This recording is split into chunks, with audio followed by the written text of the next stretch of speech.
ठीक है, फिर भी उसे एक ऐसा अमीर बंदा चाहिए जो उससे ज्यादा कमा रहा हो, जैसे कि प्रोड्यूसर आदित्य चोपड़ा जो कि पहले शादीशुदा था, उससे भी उन्हें शादी करने में कोई हर्ज नहीं है। लड़कियां ना आज के टाइम में कितना ही कमा ले, वो सोचती है कि उन्हें एक ऐसा बंदा मिलना चाहिए जो उन्हें लाइफ टाइम की सिक्योरिटी दे सके। अरे भाई, तेरे पे इतना पैसा ऑलरेडी है, तो वो कितनी पैसे की सिक्योरिटी चाहती है?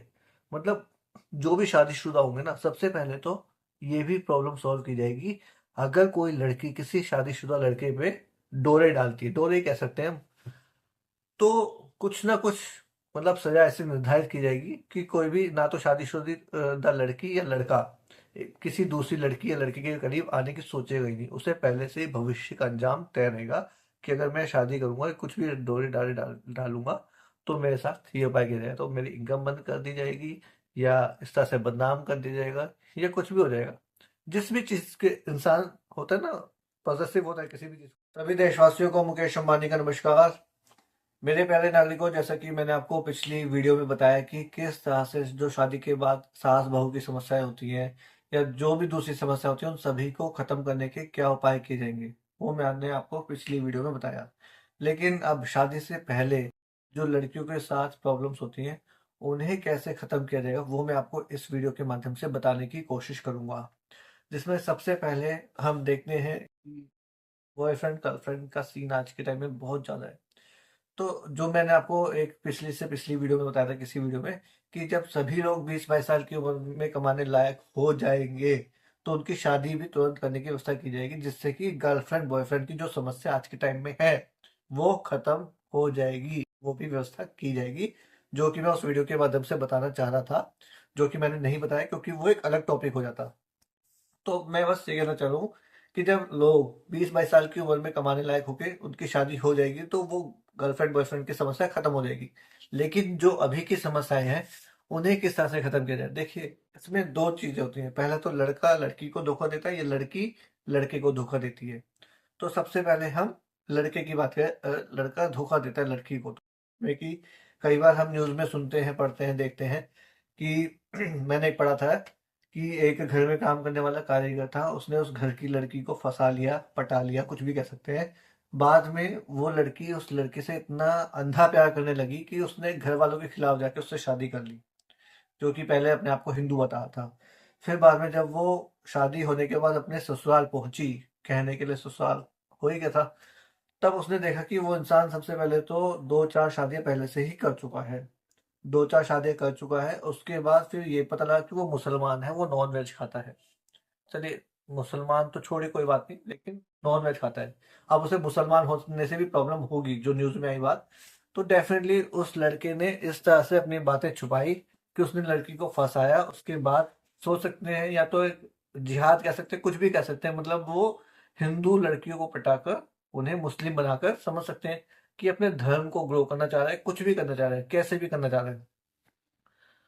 और दूसरे रीजन हम देखते हैं कि किसी ने बहाने से ब्रेकअप कर लिया, या किसी और लड़की के साथ चक्कर चल रहा है लड़कों का, तो सबसे पहले जो भी लड़कियां होंगी ना, उन सभी से प्यार से बोला जाएगा, भाई बन के बात की जाएगी कि आप किसी से भी अगर ऐसा कुछ चक्कर चल रहा है आपका, अगर आप अपने परिवार वालों को नहीं बताना चाह रही हैं, कोई प्रॉब्लम नहीं है, घर वाले आपको कुछ नहीं कहेंगे, आप हमें बताइए। और उस लड़के से पहले तो उस लड़के का बिहेवियर चेक किया जाएगा कि क्या वो लड़का सही में लड़की से प्यार करता है या नहीं करता। अगर सब कुछ सही लगने के बावजूद भी, मैं कहता हूँ चलो सही लगता है फाइनली कि हाँ लड़का सही है, क्योंकि कई बार बहुत सी डीप इंफॉर्मेशन भी निकालने की कोशिश करो तो नहीं निकलता है, बहुत इतने शाणे बन के काम कर लेते हैं। तो कोई इशू नहीं, उन्हें बातों ही बातों में इस तरह से नॉलेज में डाल दिया जाएगा कि अगर आप बिल्कुल इसके साथ लाइफ टाइम के लिए ईमानदार बने रहेंगे, कहीं पर भी शादी के बाद भी, मैं कहता हूँ अगर उससे कोई लड़ाई झगड़ा नहीं करते हैं, लड़ाई झगड़ा करते हैं जैसे कि करिश्मा कपूर के साथ हुआ था कि उसने लव मैरिज ही की थी बिजनेसमैन से, लेकिन बाद में शादी के बाद क्या पता लगता है, वो बाद में उसे सिर्फ ट्रॉफी की तरह इस्तेमाल करने के लिए घर में लाया था, जिससे वो अपने परिवार वालों रिश्तेदारों को दिखा सके कि हाँ, मैंने एक हीरोइन से शादी की है बेटा, कोई मामूली लड़का नहीं हूँ। डेफिनेटली जैसे करिश्मा कपूर ने न्यूज में बताया होगा, वैसी तो न्यूज हमें पढ़ने को मिली, सुनने को मिली कि वो उसे ट्रॉफी की तरह इस्तेमाल करता था। तो ऐसे लड़कों को सबसे पहले समझाया जाएगा कि अभी तक ठीक है शादी भी कर लेते हैं, लेकिन अगर आपने उसके साथ कोई भी मारा पीटी करी, जैसे कि कई लड़के करते हैं किसी भी वजह से, गुस्सा वगैरह अगर वो हुआ, तो आपको छोड़ा नहीं जाएगा। मतलब कुछ ना कुछ ऐसा उपाय उनके दिमाग में डाला जाएगा कि आपके साथ ये किया जाएगा, या तो आपकी इनकम बंद कर दी जाएगी या आपको सजा दी जाएगी, जो भी जैसे भी होगा वो उन्हें बताया जाएगा, जैसे भी होगा। ठीक। तो सबसे पहले तो ये हो गया। हर तरह से मतलब जो भी लड़का होगा ना, उन्हें दिमाग में डाल दिया जाएगा शादी से पहले, अगर आप कुछ उसे छेड़खानी करते हैं, मतलब कि आप समझ ही गए होंगे, तो आपको शादी करनी होगी, और शादी करने के बावजूद भी किसी भी बहाने से आप उसे छोड़ेंगे, तो भी आप पर एक्शन लिया जाएगा। बहुत से लोग होते हैं, उनका चक्कर चल रहा है, तो भी वो छुपा के, वो किसी ना किसी वजह से, जैसे कि हम सेलिब्रिटीज में देखते हैं, वो पहले छुपा लेते हैं, फिर तलाक देते हैं, फिर बाद में उसी लड़की से आके वो शादी कर लेते हैं। पहले वो नजर में आने नहीं देना चाहते। तो कुछ भी रीजन है ना, सबसे पहले तो ये तलाक के केसेस खत्म किए जाएंगे। चाहे लड़की अगर गलत है ना, लड़की ज्यादा मारपीट करती है या उसका दिमाग खराब है, जैसे कि हमारे एक पड़ोस में एक आंटी है कि उसका हस्बैंड भी नहीं है। अब बात ये आती है कि वो लेडी ने मार दिया, पागल है, सनकी है, कुछ भी है। अब उसका पति तो मर गया, उसका बेटा भी उससे परेशान है। ठीक है। तो जो लेडीज की प्रॉब्लम होती है उन्हें भी खत्म किया जाए। लेडी में कहता हूँ पागल है ना, अगर वो घर से नहीं भी निकलना चाह रही, उसे घर में अकेला छोड़ दो, तो अकेले रहे। उसके बेटे को कहीं और काम दिया जाएगा, उसके पति को भी बोला जाएगा आपको नहीं रहना, कोई इशू नहीं है, आप अलग रहिए, हम इसका देख लेंगे। आस पड़ोस के लोग उनसे मिलकर देखेंगे, जैसे भी होगा निपटा जाएगा। कि कोई भी इससे बात नहीं करेगा, खाने पीने को दिया जाएगा, जो भी करना है रहेगी, आराम से रहेगी। जब तक ये नहीं सुधर जाती तब तक आप लोग इसके साथ नहीं रहेंगे। क्योंकि कई लोग होते हैं मजबूरी में, अब शादी कर ली यार, निभाना तो पड़ेगा ही, लोग भी मजबूर हो जाते हैं। तो किसी के साथ भी किसी को भी मजबूरी में निभाना नहीं पड़ेगा। सबसे पहले तो शादी से पहले ही पूरी जांच परख की जाएगी कि लड़की का बिहेवियर कैसा है या लड़के का बिहेवियर कैसा है। शादी के बाद किसी भी तरह की कोई दिक्कत नहीं होनी चाहिए। ये सब किया जाएगा। अब हम बॉलीवुड सेलिब्रिटीज की बात कर लेते हैं, जिसमें कि सीधा मैं बताया तो नाम ले लेता हूँ। रानी मुखर्जी जैसी बंदी, सोचिए इतना अच्छा कमा रही थी, ठीक है, फिर भी उसे एक ऐसा अमीर बंदा चाहिए जो उससे ज्यादा कमा रहा हो। जैसे कि प्रोड्यूसर आदित्य चोपड़ा, जो कि पहले शादीशुदा था, उससे भी उन्हें शादी करने में कोई हर्ज नहीं है। लड़कियां ना आज के टाइम में कितना ही कमा ले, वो सोचती है कि उन्हें एक ऐसा बंदा मिलना चाहिए जो उन्हें लाइफ टाइम की सिक्योरिटी दे सके। अरे भाई, तेरे पे इतना पैसा ऑलरेडी है, तो वो कितनी पैसे की सिक्योरिटी चाहती है। मतलब जो भी शादीशुदा होंगे ना, सबसे पहले तो ये भी प्रॉब्लम सॉल्व की जाएगी। अगर कोई लड़की किसी शादीशुदा लड़के पे डोरे डालती है, डोरे कह सकते हैं हम, तो कुछ ना कुछ मतलब सजा ऐसे निर्धारित की जाएगी कि कोई भी ना तो शादीशुदा लड़की या लड़का किसी दूसरी लड़की या लड़के के करीब आने की सोचेगा ही नहीं। उसे पहले से ही भविष्य का अंजाम तय रहेगा कि अगर मैं शादी करूंगा, कुछ भी डोरे डालूंगा, तो मेरे साथ ये उपाय किया जाएगा, तो मेरी इनकम बंद कर दी जाएगी, या इस तरह से बदनाम कर दिया जाएगा, या कुछ भी हो जाएगा। जिस भी चीज के इंसान होता है ना, पॉजिटिव होता है किसी भी चीज को लेकर, वो चीज उसकी खत्म कर दी जाएगी। तो डेफिनेटली जो आज के टाइम में हीरो हीरोइन शादीशुदा होके भी दूसरे से चिपते चिपटे रहते हैं, ये करते हैं वो करते हैं, तो कोई भी एक्स्ट्रा मैरिटल अफेयर ना चले, वो सभी कोशिश की जाएगी। कोई भी मारपीट ना करे, जैसे श्वेता चौधरी को राजा चौधरी से शादी करने के बाद प्रॉब्लम फेस हुई थी, मारा पीटी करता था, जो भी करता था, वो सभी विवाह सुधारे जा सकते हैं लोगों में थोड़ा सा डर दिखा के। क्योंकि लोगों में डर नहीं होता, सोचते हैं अरे क्या हो जाता है, तलाक ले लेगी तो मैं दूसरी को पकड़ लूंगा, और ऐसे लोग भी दूसरी को पकड़ लेते हैं, तीसरी को पकड़ लेते हैं, फिर तलाक देते हैं, शादी कर देते हैं। बुढ़ापे में भी लोग अभी तक शादी कर रहे हैं। ठीक है। तो सबसे पहले तो किसी को बुढ़ापे में जाके शादी करने की नौबत ही ना आए, वो चीजें ध्यान रखी जाएंगी।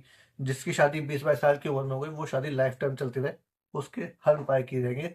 इसके लिए सजाए या जो भी उपाय किए जा सकते होंगे, कितने ही बड़ा सेलिब्रिटी, कितना ही बड़ा पैसे देके जो गलत काम करने वाले इंसान है ना, उन सभी के इस तरह से कंट्रोल में रखा जाए कि उनका पैसा किसी तरह से भी काम नहीं आएगा। चाहे किसी लड़की को दिखा के रिझाने के लिए हो, चाहे कुछ भी हो, मैं कहता हूँ कानून को हाथ में लेने की बात हो, कुछ भी हो, वो नहीं। वो आज के टाइम में जो बहुत होता है ना, डेफिनेटली मुझे पता है वो कैसे होता है। वो सब उपाय खत्म किए जाएंगे। अब सबसे पहले तो मैं बताना चाहूंगा कि अगर लड़की के साथ कुछ भी क्राइम होता है, ये क्राइम तो खत्म किए जाएंगे।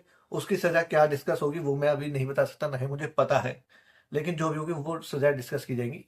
अब हम आते हैं फिजिकली। अगर लड़कियों के साथ कोई रेप करता है, जो कि मैं आपको बता चुका हूँ वीडियो में, लेकिन ये पूरी वीडियो लड़कियों से रिलेटेड है, डेडिकेटेड है लड़कियों से रिलेटेड समस्याओं को किस तरह से खत्म किया जाएगा। मान लीजिए जैसे निर्भया कांड हुआ था। निर्भया कांड में क्या होता है, लड़की के बताने नहीं क्षमा चाहूंगा मैं, ज्यादा वो हो जाएगा।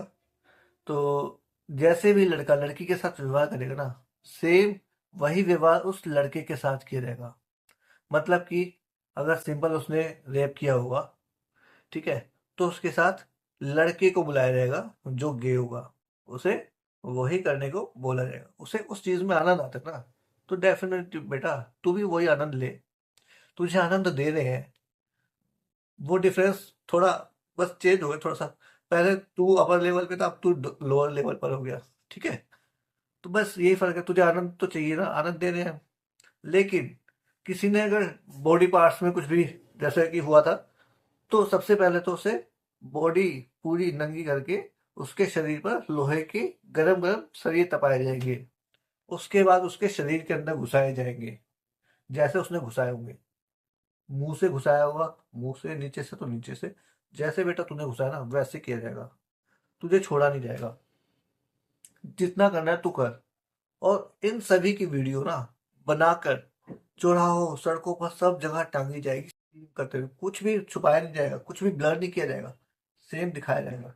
अब आप सोच रहे हैं ऐसे, तो लोग सोचेंगे क्या यार, मतलब ऐसी गंदी चीजें भी कुछ दिखाने लायक है। डेफिनेटली गाइस, ऐसी चीजें दिखाने लायक हैं। जब तक हम नहीं दिखाएंगे, लोग कैसे मोटिवेट होंगे गलत काम करने के लिए, गलत काम करने के लिए। अरे हाँ यार, गलत काम करने के लिए या नहीं करने के लिए कह लो यार। लोगों को हमें मोटिवेट करना है, तुम गलत काम करो लड़के के साथ, जैसा करते आए आए हो, आ रहे हो। तुम अभी भी एक दूसरे को देख के इंस्पायर होते हो ना, उसने लड़की के साथ ऐसा किया तो मैं भी ऐसा करूंगा। आप करो भाई, जितना करना चाहता है करो, खुले खुले आप करो, तुम्हें भी वैसे ही मिलेगा। ठीक है, कहते हैं ना जैसा कर्म करोगे वैसा भरोगे। मैं कहता हूँ भगवान तुम्हें बाद में सजा देगा, लेकिन तुम्हें इसकी सजा यहाँ पर भी तो मिलनी चाहिए। भाई दो जगह तो तुम्हें उसका इनाम मिलना चाहिए ना जो तुमने करा है। ऐसा नहीं होगा यार, तुम्हें सिर्फ एक जगह इनाम मिले, नहीं नहीं नहीं, दोनों जगह इनाम मिलेगा तुझे, बिल्कुल मस्त। और जो शरीर के बॉडी पार्ट्स काट काट के इधर उधर लाश में लाते, मैंने भी एक न्यूज पढ़ी थी।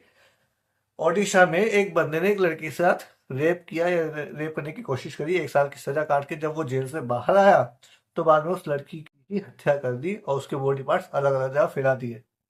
कोई इशू नहीं भाई, उन्हें ऐसा करा ना, भैंस की आंख, तेरा ऐसा काम किया जाएगा। अब दुनिया देखकर कांपेगी तेरा अंजाम। मतलब किस तरह की सजा देते हैं यार, लोगों में डर ही नहीं है। रेप करने की सजा उसे 1 साल में ऐसी मिली कि वो उससे और मोटिवेट होकर लड़की को मार ही दिया। किस तरह की सजा देते हो यार। उन्हें जब तक ऐसी खतरनाक सजा नहीं दोगे ना भैंस की आंखों को, साले सुधरेंगे नहीं है। और मुझे ऐसी सजा देनी है। अब आप सोच रहे हैं ना, ऐसे तो एक आग के बदले एक आग करके पूरे देश काना हो जाएगा, अंधा हो जाएगा। गांधीवादी की विचारधारा पे अगर आप प्रेरित है ना, तो साला कुछ नहीं होने वाला। मैं कहता हूँ इंडिया की आबादी 130 करोड़, मरी गुरी मान लो 140 होगी, 50 होगी, जो भी होगी, मैं कहता हूँ 130 करोड़ में से 10-20 करोड़, अगर ये कम या ज्यादा जो भी लग रहा है ना, मैं कहता हूँ 50 करोड़ भी खत्म होते हैं ना, कर दो सालों को। क्योंकि अगर उन्हें खत्म नहीं किया ना, उन्हें देख के दूसरी गंदगी और बढ़ेगी। जब तक ऐसी गंदगी बढ़ती रहेगी, आपके घर में ना माँ बहन बेटी कोई भी सुरक्षित नहीं है। तो आप सोचो, जो बेगुनाह है उनके साथ अगर ये काम हम होते हुए देख सकते हैं, तो क्या हम इंसान हैं? अपने आप को इंसान के कहलाने लायक हम समझ सकते हैं? नहीं है हम इंसान। क्या हम अंग्रेजों के बने बनाए रूल पे चल रहे हैं कि इन्हें बेमतलब की ऐसी सजा देते रहो, घिसी पिटी उन्हें रोटी खिलाते रहो, फिर बाद में सजा की फांसी मिलने पर उन्हें मौका दिया जाएगा कि इस फांसी की सजा माफ करने का लेटर लिखने का मौका दिया जाएगा? अबे क्या साली सजा तुम देते हो यार। इतने साल साल में तो तुम्हारे केस खत्म होते हैं, उसके बावजूद फिर ये तरीका वो तरीका वो तरीका। भाई मुझे तो बिल्कुल पसंद नहीं है। विदेशों में, दूसरे देशों में भी तो होता है कि लड़की के साथ गलत काम किया, सीधा बंदूक से उड़ा दिया, गलत काट दिया, कुछ भी काट दिया। ऐसे ही रूल्स अपनाने चाहिए हमारे देश में, तभी जाके हमारे देश में जो क्राइम हो रहा है ना लड़कियों के खिलाफ, वो खत्म होगा। सरकारें सोचती ही नहीं है। अब किस तरह का तुम्हें पैसा चाहिए, किस तरह का पैसा बनाना है, और पैसे मिल जाएंगे तुम्हें और बहुत काम करके। इन तरह की सजाएं चला के अपना बस वकीलों को इनकम देते रहो, उनसे टैक्स लेते रहो, ये करते रहो, वो करते रहो। क्या हो रहा है? वकीलों को भी समझाया जाएगा कि अगर कोई भी गंदा बंदा साफ गलत दिख रहा है ना, उसके खिलाफ मतलब कि उसके खिलाफ ही केस लड़ना, उसके पक्ष में केस नहीं लड़ना है। और वकील अब सोचेंगे भाई ऐसे तो इनकम नहीं मिलेगी, ये नहीं होगा, वो नहीं होगा। हर किसी को इनकम मिलेगी, मैंने बताया ना, हर किसी को इनकम मिलेगी। किसी को भी बेरोजगार नहीं छोड़ा जाए, चाहे वो किसी भी फील्ड में डॉक्टर हो, पुलिस हो, इंजीनियर हो, वकील हो, कोई भी हो। हर किसी को इनकम दी जाएगी। क्योंकि साला जहां पर इनकम का पंगा आ जाता है ना, वहीं पर गलत काम होने शुरू हो जाते हैं। जैसे वकील वकील भी तो गलत का पक्ष लेते हैं, तभी तो जाके उनमें मतलब गलत काम करने के लिए मोटिवेट होते हैं वो। तो हर किसी को ऐसे सिखाया जाएगा। सही के साथ बने रहोगे, आपको कभी भी इनकम की प्रॉब्लम नहीं होगी भाई। और कानून को जैसे भी चेंज करना होगा ना, अब आप सोचोगे इन कानूनों को कैसे बदलाव में लाया जाएगा। देखिए जैसे मैंने बताया, हर एक इंसान तक पहुंचा जाएगा, तो डेफिनेटली उनमें कानून बनाने वाले लोग होंगे, जो भी प्रस्ताव पेश करते हैं वो भी अपने ही लोग होंगे। डेफिनेटली मैं उनसे भी बात करूंगा, और जो प्रस्ताव पास करने वाला होगा वो भी मेरा ही आदमी होगा। मेरा आदमी मतलब मैं ये नहीं कहना चाह रहा कि मैं अपने किसी रिश्तेदार को बिठाऊंगा।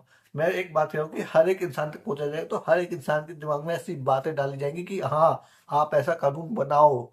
आपको जिस भी राज्यसभा का जिस भी तरह के लोगों का सपोर्ट चाहिए ना, उन सभी का सपोर्ट मिला है। कोई एक बंदा भी उसके खिलाफ हाथ खड़ा नहीं करेगा। ये मैं आपको गारंटी देता हूँ। हर एक बंदे के दिमाग में ऐसी सोच डाल दूंगा मैं। और प्रस्ताव जो भी जैसे भी सजाओ के होंगे, वो सब प्रस्ताव पास किए जाएंगे। सारे अंग्रेजों के रूल्स सारे दूर कर दिए जाएंगे, खत्म कर दी जाएगी। वो फैसिलिटी करूंगा मैं सारे देश में। अब आप सोच रहे हैं कि जब क्राइम ही खत्म हो जाएगा, हर जगह सब कुछ खत्म हो जाएगा, तो जजेस क्या करेंगे भाई? खाली बैठे बैठे वकील क्या करेंगे? देखो, वो जो जजेस वगैरह होंगे ना, उन्हें मोहल्ले सोसाइटी के हिसाब से जो भी छोटी मोटी समस्या आती रहेगी, उन्हें सॉल्व करने के लिए लगाया जाएगा। वकीलों को लगाया जाएगा उन्हें सॉल्व करने के लिए। ठीक है? तो वहां पे छोटी छोटी जगह जो डिस्ट्रिक्ट कोर्ट्स होती है, उन डिस्ट्रिक्ट कोर्ट सोसाइटीज में बांटे जाए, जो भी जैसे भी कह और जो एक प्रॉपर डिस्ट्रिक्ट वाइज, शहर वाइज प्रॉपर एक कोर्ट बना दी जाएगी, जिसमें जो भी बड़े बड़े जो भी मामले आएंगे थोड़े बहुत, उन्हें साथ साथ सॉल्व किया जाता रहेगा। उन्हें खाली बिठा के अगर इनकम देते रहेंगे तो क्या हो गया भाई? हमारे देश की प्रॉब्लम सॉल्व होना ज्यादा जरूरी है, या उनको काम देते रह के सैलरी देते रहना जरूरी है? वो भी ऐसा काम जिसमें लोगों को प्रॉब्लम फेस हो रही है। कोई प्रॉपर्टी के लिए लड़ रहा है, कोई सास बहू के झगड़े के लिए लड़ रहा है, कोई शादीशुदा तलाक के लिए लड़ रहा है, कोई किसी पे गलत इल्जाम लगा के लड़ रहा है। लड़कियों की जो भी समस्या होती है ना, उन सभी समस्याओं को जो लड़की किसी भी लड़के पे गलत इल्जाम लगाती होगी, मैं एग्जाम्पल नहीं देना चाहता, एक एग्जाम्पल है, अगर ऐसा कुछ होता है तो उन लड़कियों पर भी कुछ इस तरह के एक्शन रखे जाएंगे कि वो भी किसी भी लड़के पर गलत इल्जाम लगाने से पहले हजार बार सोचेंगी। ऐसे उपाय किए जाएंगे। अब आप सोच रहे हैं कि उनका कैसे न्याय किया जाएगा? उनका न्याय करने का भी अलग ही तरीका होगा। मैं बताऊं? चलो थोड़ा सा बताता हूँ। मेरे पास एक इंसान है, जो कि हम उससे क्वेश्चन ही इस तरह से ऐसे पूछेंगे कि वो बंदा सही जवाब देने के लिए अपने आप ही उतारू हो जाएगा। अब आप सोच रहे हैं ऐसा कैसा तरीका है? देखिए, वो तो मैं भी नहीं कह सकता, लेकिन वो जब बंदा मेरे से बैठ के सामने सवाल पूछता है ना, तो मैं सोचता हूँ गलत जवाब दूं, लेकिन मैं दे नहीं पाता यार। मैं मतलब कहीं थोड़ी छोटी मोटी जगह मैं सोचता हूँ गलत, अगर झूठ बोल भी दूं तो क्या फर्क पड़ता है, लेकिन नहीं, मैं झूठ बोल ही नहीं पाता। बंदा सवाल ही ऐसे रखता है। तो ऐसे बंदे रखे जाएंगे कि उस बंदे से डायरेक्ट सवाल पूछा जाएगा, ऐसे कि वो बोल ही नहीं पाएगा झूठ। सीरियसली। तो जैसे भी जो भी हो सकता होगा ना, उनके मुंह से निकलवाया जाएगा, बेटा तू अब सच बोल या झूठ बोल। पता लग जाएगा कि तू झूठ बोल रहा है, सच बोल रहा है। बॉडी लैंग्वेज से पता लग जाता है भाई। तो हर तरह के उपाय किए जा सकते हैं भाई। हम अंग्रेजों के रूल्स पर ना चल के अगर अपना थोड़ा दिमाग लड़ाए ना, तो सब कुछ हो सकता है। हम गवाहों पर डिपेंड रहेंगे, गवाह किसी के साथ मिला हुआ है तो वो उसके साथ देगा। ऐसे तो होता रहा। अब तुम्हारे पास प्रॉपर कॉल रिकॉर्डिंग है, तब भी तुम उसको पैसे वापस नहीं करवा पा रहे हो। ठीक है? ऐसे ऐसे केसेस भी मतलब में चलते रहते हैं। वकील अपना पैसा बनाते रहता है, जज अपना पैसा बनाता रहता है। जो कि एक मूवी में देखा भी, एक बंदा कहता है कि जज साहब, आपका भी एक दलाल बैठा था, वो कहता है कि पैसे दोगे तो मैं अभी आपका केस निपटवा देता हूँ। जो कि मतलब एक मूवी में था, साउथ मूवी में था। तो आप सोच सकते हैं, इतने ही मतलब दो नंबर के काम हो रहे हैं, सभी दो नंबर के कामों को भी खत्म किया जाएगा। लेकिन मेन जो मैंने आपको इस वीडियो में बताया, लड़कियों के साथ जो भी समस्याएं हैं ना, चाहे शादी से रिलेटेड हो, चाहे वो क्राइम से रिलेटेड हो, चाहे वो दबे छुपे क्राइम से रिलेटेड हो, उन सभी को खत्म किया जा सकता है। तरीका आना चाहिए बस लोगों को करने का। तो देखो, अगर आपको वीडियो अच्छी लगी है तो देखते हैं कितना आप इसे शेयर करते हैं, कितना आप वॉच ही कर लेते हैं, देख ही लेते हैं पूरी वीडियो, क्योंकि अभी तक तो आप मेरी कोई वीडियो पूरी देख ही नहीं पा रहे। आप बस स्टार्टिंग की 1-2 मिनट की वीडियो देख रहे होंगे मुश्किल से, वही अच्छी लग रही तो ठीक है, वरना जय राम जी की, है ना, यही हो गया। चलिए दोस्तों, बस यही कहना चाहूंगा, आज के लिए इतना ही। और अब हम शुरू करेंगे श्रीमद् भगवद गीता के दूसरे अध्याय के 38वें श्लोक का संस्कृत में रूपांतरण से। सुख दुखे सम्मे कृत्वा लाभा लाभो जया जयो ततो युद्धाय युजस्व नैवं पापमवाप्स्यसि। अर्थात तुम सुख या दुख, हानि या लाभ, विजय या पराजय का विचार किए बिना युद्ध के लिए युद्ध करो। ऐसा करने पर तुम्हें कोई पाप नहीं लगेगा। सारांश। अब भगवान कृष्ण प्रत्यक्ष रूप से कहते हैं कि अर्जुन को युद्ध के लिए युद्ध करना चाहिए, क्योंकि यह उनकी इच्छा है। कृष्ण भावनामृत के कार्यों में सुख या दुख, हानि या लाभ, जय या पराजय को कोई महत्व नहीं दिया जाता। दिव्य चेतना तो यही होगी कि हर कार्य कृष्ण के निमित्त किया जाए। अतः भौतिक कार्यों का कोई बंधन अर्थात फल नहीं होता। जो कोई सतोगुण या रजोगुण के अधीन होकर अपनी इंद्रिय तृप्ति के लिए कर्म करता है, उसे अच्छे या बुरे फल प्राप्त होते हैं। किंतु जो कृष्ण भावनामृत के कार्यों में अपने आप को समर्पित कर देता है, वह सामान्य कर्म करने वालों के समान किसी का कृतज्ञ या प्राणी नहीं होता, ऋणी नहीं होता। भागवत में कहा गया है, देवर्षि भूताप्त नृणाम पितृणाम न किंगरो नायमृणी च राजन सर्वात्मना यह का शरणम शरण्यम गतो मुकुंदम परिहरते कर्तम।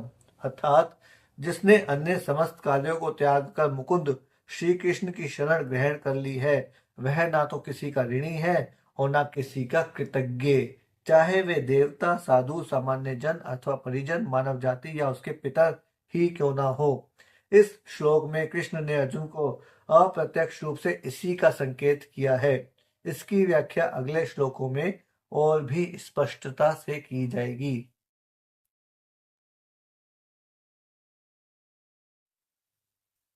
तो दोस्तों, आज के लिए इतना ही। धन्यवाद और जय हिंद।